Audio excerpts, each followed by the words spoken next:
Aha! Here we go. That was far more challenging than it should have been.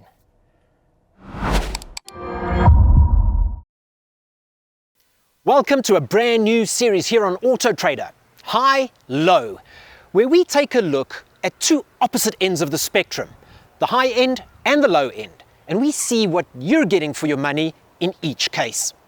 On the low end of the spectrum, we have the Suzuki Jimny 5-door, the endearing little Jimny that is so popular.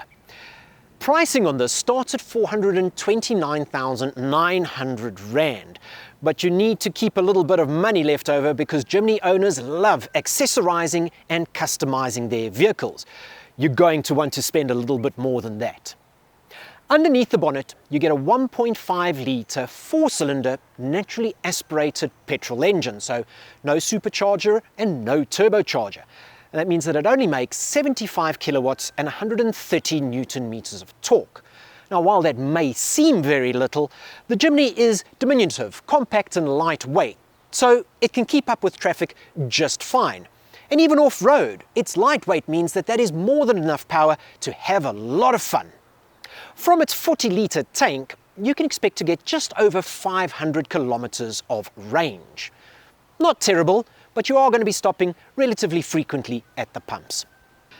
On the high end of the spectrum, we have the J6, which is a little strange because it is a full electric lifestyle vehicle. We haven't encountered one of those before. It is yet to be released, so we don't have definitive pricing on it. If we need to hazard a guess and use our powers of expert deduction, we anticipate that this one is going to be around 850 to 900,000 Rand. If it comes in cheaper than that, good value for money. If it's more than that, we're going to deem it a little bit expensive. It will be available in two different variants, a twin motor all-wheel drive version, and then the one that we have here, which is the single motor rear-wheel drive only version. This one produces 137 kilowatts and 184 newton meters of torque, which is a little bit low for an electric vehicle.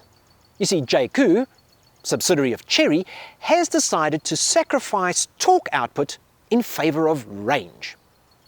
This J6 has a 50 kilowatt hour battery, but it gives you more than 420 kilometers of range from a single charge. The interior of the Jimny 5-door is an exercise in retro chic, and deliberately so. The 3-door is no different. The 5-door is a little more practical. You've definitely got more legroom in the back and you've got a boot that you can actually use. It is small, but it doesn't force you to choose between storage space or rear seats as you would in the 3-door. The rest of the interior is that blend of old school with new school tech. The new school tech includes a 9-inch infotainment system with Android Auto, Apple CarPlay and of course Bluetooth connectivity. You get a reverse camera as well. There's cruise control, there's auto lights, but no auto wipers. You do get automatic climate control on the GLX models, as well as electric windows front and rear. But the interior trimmings are not what one would deem luxurious. It's hard, scratchy plastics that have their own benefit because, well, they're easy to clean. And in a lifestyle vehicle where you're going to be trekking mud and leaves and dirt in, you want it to be easy to clean. Okay, this interior is a radical departure from that Jimny. This is now simplified luxury. It is luxurious leather trimmings, perforated leather, raised contrast stitching, brushed aluminium accents, piano black panels with ambient lighting behind it, and then of course screens. A driver display screen and this rather impressive and large 15.6-inch infotainment screen that handles virtually all of the vehicle's controls. Seriously, adjusting the wing mirrors is done through this. It gives you Android Auto and Apple CarPlay. There's wireless charging. It has a surround view 360-degree camera, adaptive cruise control, lane keeping assist. All the little mod cons that you could want are here. There's a panoramic tilt and slide sunroof, leather upholstery with heating and ventilation, and then it's practical too. Because it's an electric car, it has a flat floor. So there's no transmission tunnel encroaching into your storage space.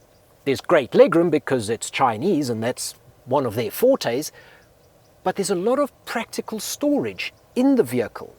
It really is beautifully trimmed and befitting of that anticipated price tag.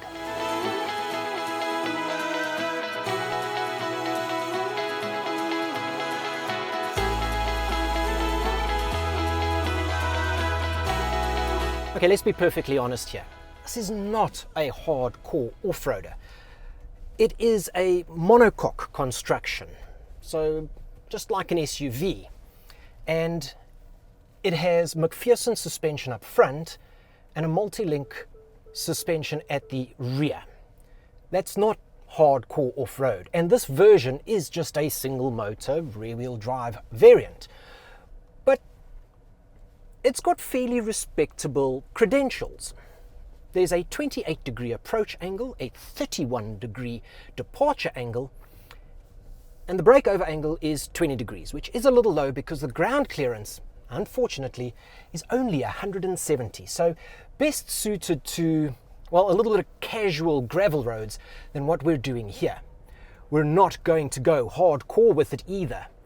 But there's a couple of water crossings. We've got a crest here and then a bit of a suspension test. So let's see if this can manage it. Whoa, okay, sliding there.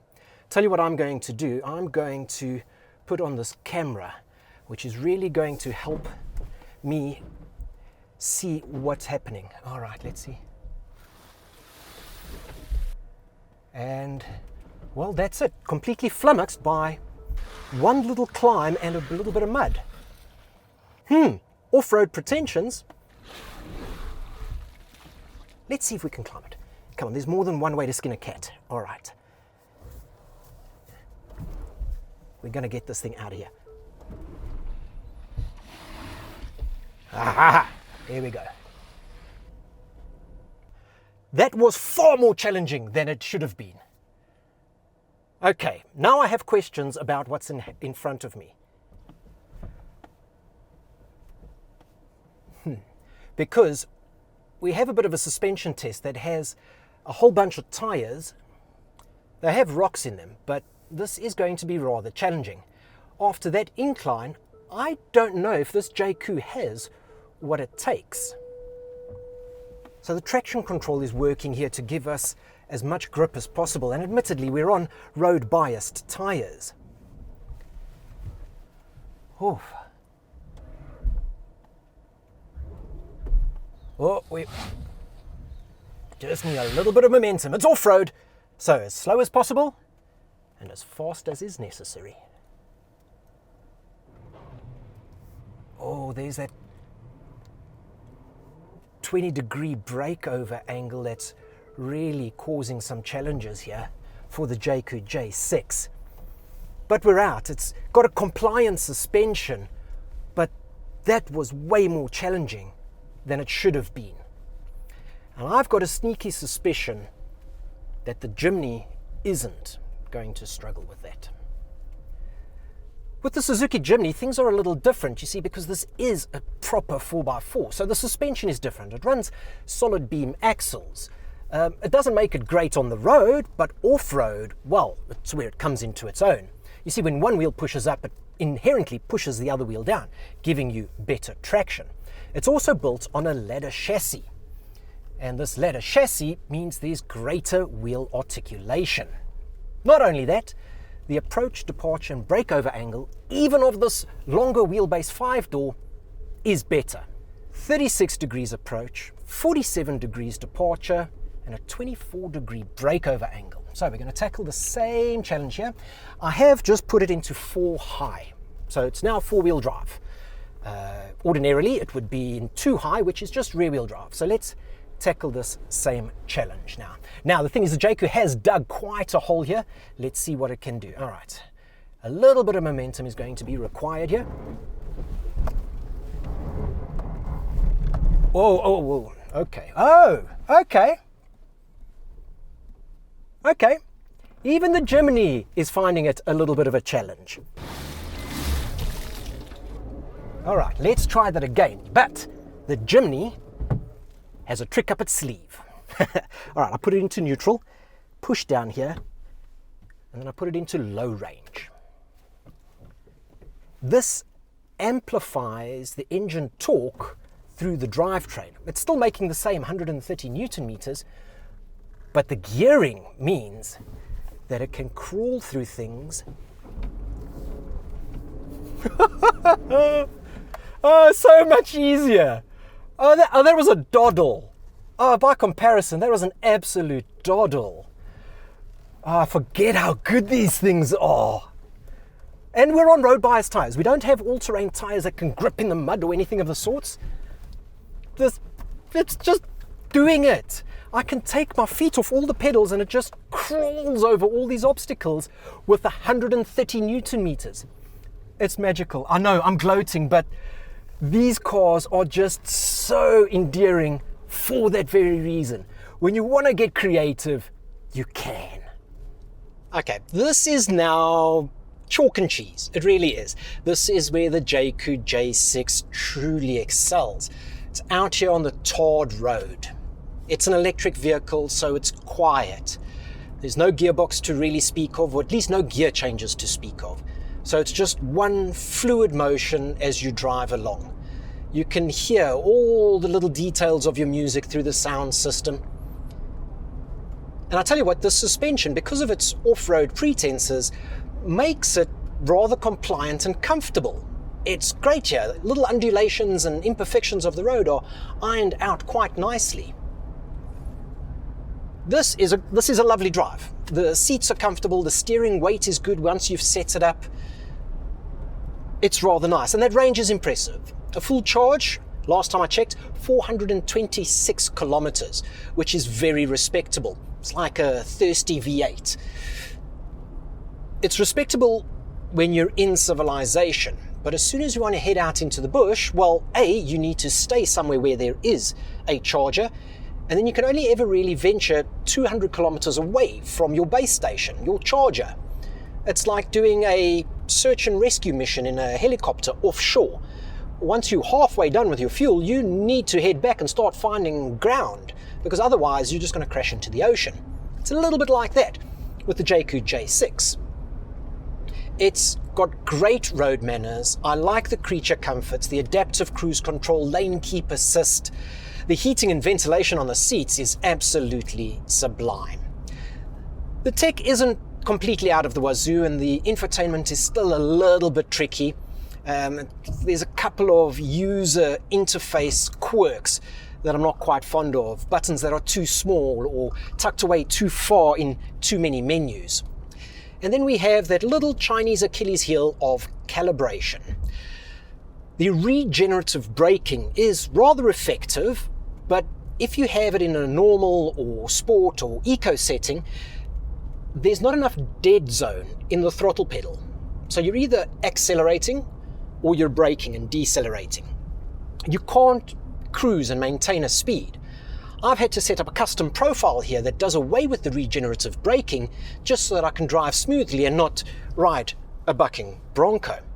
As a result, I've lost a little bit of range. There's no regenerative braking, swings and roundabouts really. I just think they need to iron that out. That could be as simple as a software update. When we say it's analog versus digital, it couldn't be more stark contrast than this. This Jimny is positively analog. I'm feeling everything. It's wondering because of the recirculating ball steering system that it's got here. It's not tracking perfectly true and stable like that J6 does, but this is still wonderful. It really is great. I appreciate analog driving, interacting with the machine. I can hear the gearbox in the transfer case. I can hear the engine. It's such a radical departure. But it does this. It makes me smile. It's interacting with the vehicle. It's baby Defender. It's man or woman and machine achieving a task, that of mobility. And for that, I can truly, truly appreciate it. But is it good on the road? No, it's not good on the road. No, a cheap hatchback, half this price, would probably have better on-road manners. But we know that the Jimny's not about that. But I can appreciate that aspect of things, as I say. The Jimny 5-door, and I'm going to give it this, is far more stable at highway speeds than what the 3-door is. The slightly longer wheelbase makes it more sturdy. It is a little bit heavier, so the fuel consumption suffers a little bit.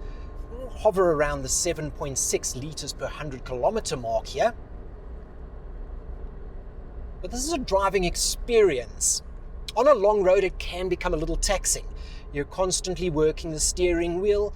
You have to plan ahead because of the low torque. You know, uphill requires that you go down a gear, but the gearbox is lovely. The weight of the steering is lovely. And the suspension is compliant, if not somewhat agricultural at the same time. I really do enjoy driving a Jimny, but it takes a certain type of character to live with it on a daily basis. So there we go. Are you surprised? Because I'm not. The Jaecoo J6, as lovely as it is to drive, is a little bit confused. It's marketed as a lifestyle and almost an adventure vehicle with all the all-road badging on it. But it doesn't quite cope with the challenges we threw at it, and you can only ever stray 200 kilometers from a charging point, which is a little inconvenient if you're into true adventure. For that, save half that money and get yourself the Suzuki Jimny. It may not be great on-road, but when the going gets tough, you'll be thankful you're in it. Thank you very much for watching this video. If you have enjoyed it, please do let us know in the comments below. And while you're there, let us know what you'd like to see us compare and put head-to-head in a future high-low episode. Don't forget to subscribe and hit that like button. We'll see you next time.